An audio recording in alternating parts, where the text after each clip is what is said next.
अस्सलाम वालेकुम दोस्तों, हाजिर हूँ मैं अपने चैनल सर तालिब में नए सबक के साथ। उम्मीद है कि आप सब अल्लाह के फजल और करम से खैर खैरियत से होंगे। तो आइए बिला ताखीर सबक शुरू करते हैं। इम्परेटिव सेंटेंसेस, इम्परेटिव सेंटेंसेस यानी अमर या हुक्म या जुमले। जो हम एक दूसरे को काम बोलते हैं उनको अमर या हुक्म जुमले बोलते हैं, और इंग्लिश में उनको कहते हैं इम्परेटिव सेंटेंसेस। ये नोट लिखा हुआ है, ठीक है। हम जब किससे किसी वर्ड की, किसी वर्ब की, किसी फेयर की इंग्लिश पूछते हैं, मसलन पूछते हैं जाना की इंग्लिश क्या है, तो कहते हैं गो। मसलन पूछते हैं आना की इंग्लिश क्या है, तो क्या बताया जाता है, कम। बोलने की इंग्लिश पूछते हैं तो स्पीक बताई जाती है। लिखने की पूछेंगे तो राइट बताई जाएगी। लेकिन असल में इसके आखिर में जिस तरह ना और ने आ रहा है, तो ये इसको उर्दू में मस्दर कहते हैं, और मस्दर को इंग्लिश में इन्फिनेटिव कहते हैं।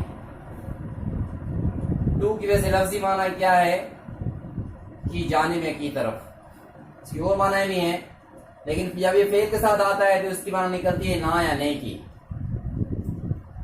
यानी टू गो की माना है जाना, और टू कम की माना है आना। गो की माना जाना नहीं है, बल्कि टू गो की माना है जाना, क्योंकि टू जो माना देता है वो ना और नहीं की माना देता है, मस्दर की माना देता है। तो जब इसमें ना है तो इसमें यहां पर टू भी आनी चाहिए, ठीक है। जब टू को हटाएंगे तो ना भी हट जाएगी, यानी अमर बन जाएगा, हुक्म बन जाएगा।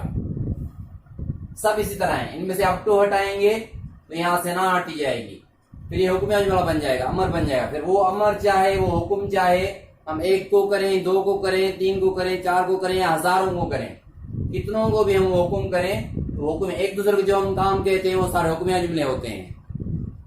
किसी अंग्रेज को आप इस तरह डायरेक्ट कहेंगे तो वो माइंड करेगा, इसलिए वो अक्सर क्या इस्तेमाल करते हैं, प्लीज, क्योंकि वो रिक्वेस्ट करते हैं, अर्ज करते हैं, गुजारिश करते हैं, रिक्वेस्ट करते हैं, दरख्वास्त करते हैं। तो गुजारिश करने के लिए, रिक्वेस्ट करने के लिए ये नोट लिखा हुआ है कि रिक्वेस्ट करने के लिए जुमले के सबसे बिल्कुल शुरू या आखिर में प्लीज लगाया जाता है।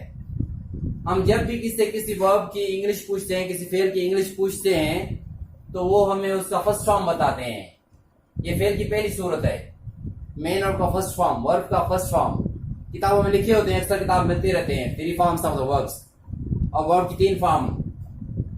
तो पहली सूरत जो होती है वो खुद हुक्म जुमले होती है।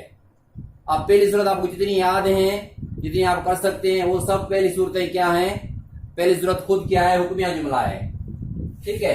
तो लिहाजा ज्यादा से ज्यादा फर्स्ट फॉर्म याद करें और हुक्म जुमला। और जैसे ही फर्स्ट फॉर्म को हम ज़बान पर लाते हैं, या जैसे फर्स्ट फॉर्म को हम लिखते हैं, तो ये हुक्म जुमला बन जाता है। जैसे गो की माना क्या है, जा, क्योंकि टू को हटाने से ना हट जाएगी, और टू को लगाने से ये ना आ जाएगी। लेकिन उमूमन हम क्या करते हैं कि फर्स्ट फॉर्म बताते हैं किसी को। तो ये तरीका मैंने लिखा हुआ है कि जब भी कोई जुमला होगा तो उसमें 2 वर्ड होते हैं, एक फेल होता है, दूसरा ऑब्जेक्ट होता है। ऑब्जेक्ट ना हो, कोई और वर्ड हो। फेल को पहचानने का तरीका क्या है कि आप ये देखेंगे, उसके आखिर में 2 लफ्ज होंगे, तो हर एक लफ्ज के आखिर में ना या नहीं लगा के देखेंगे। जिसके आखिर में ना या नहीं लग सके तो ये फेल की निशानी है कि गोया ये फेल है। उसकी इंग्लिश हम किससे पूछेंगे, या हमें आती है, या हम किसी बुक से याद कर लेंगे, तो वो जो इसमें ना या नहीं लग रही है वो फेल है। उसको पहले लिखेंगे, उसके बाद उसके साथ जो वर्ड है, जो भी लफ्ज है, वो उसके बाद लिखेंगे, चाहे वो ऑब्जेक्ट है या कुछ भी है। लेकिन पहले क्या लिखेंगे, जो ना और नहीं जिसके साथ लग सकती है। मसलन अंग्रेजी बोलें तो आपको पता नहीं चल रहा अंग्रेजी फेल है या क्या है, तो आप देखें, आप ना या नहीं लगा के देखें। बोल ना के साथ तो ना लग रहा है, लेकिन अंग्रेजी के साथ ना नहीं लगेगा, इसका मतलब ये फेल है। तो पहले इसको लेके आए, यहाँ पर लिखे स्पीक, फिर क्या बचता है अंग्रेजी, तो अंग्रेजी की इंग्लिश लिखे यहाँ पर स्पीक इंग्लिश, ये हो गया अंग्रेजी बोले, ठीक है। उम्मीद है आपको बात समझ आ गई होगी। अगर तो फ़ायदा हो रहा है फिर तो दूसरों को भी मुस्तफ़ीद होने का मौका ज़रूर दें। जिस तरह ये ज़रूरी नहीं कि जो चीज़ आपको पसंद है किसी और को भी पसंद हो, और इसी तरह ये भी ज़रूरी नहीं है कि जो चीज़ आपको पसंद नहीं आए ये तो किसी और को पसंद नहीं आए। लिहाजा ज़्यादा शेयर करें और लाइक करें और सब्सक्राइब करना बिल्कुल ना भूलें। जज़ाकुमुल्लाह खैर।